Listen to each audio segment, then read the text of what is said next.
বিসমিল্লাহির রহমানির রহিম।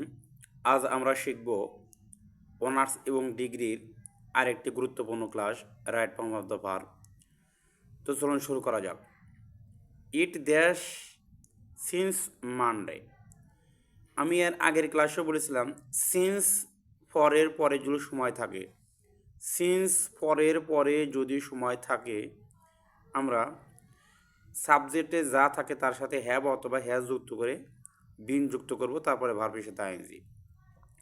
হ্যাভ অথবা হ্যাজ, তারপরে বিন, তারপরে যা থাকবে তার সাথে আইএনজি।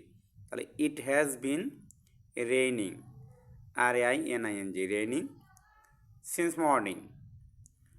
তাহলে সিন্স অথবা ফরে পরে এই যে মানডে কত সময়, তাহলে সময় থাকলে এটার হাতে হ্যাজ বিন যুক্ত করে এর সাথে যা থাকবে তার সাথে আইএনজি করে দেব। আই রিসিভ দ্যাশ ইউর লেটার ইয়েস্টারডে। দেখব আবার রাইট ফর্ম ভার্ব বসানোর ক্ষেত্রে আর একটা বিষয় লক্ষ্য করবো, দেখবো লাস্টে সময় আছে কিনা। সময়টা বর্তমানের সময় না অতীতকালের সময়। ইয়েস্টারডে মানে গতকাল, এই যে সময়।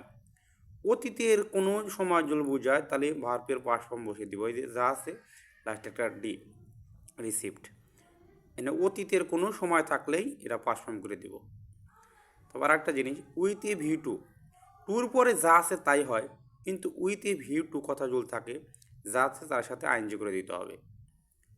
টি ড্যাশ রিমুভ।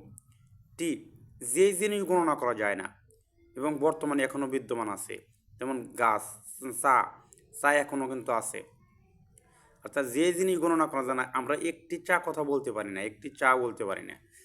যেহেতু একটি চা কথা বলতে পারি না, যে জিনিস সেই সাথে একটি কথা যুক্ত করা যায় না সেটা হলো এক বচন কাউন্ট করতে হয়। যেমন টি একটি কথা বলা যায় না, আনকাউন্টেবল নাউন। সুতরাং টি যেহেতু এখনও আছে, সুতরাং প্রেজেন্ট টেন্সে মানে করতে হবে। সুতরাং রিমুভের হাতে এস করে দিলে উত্তর হয়ে যাব। টি রিমুভস টায়ার্ডনেস। আশা করি বুঝতে পেরেছি।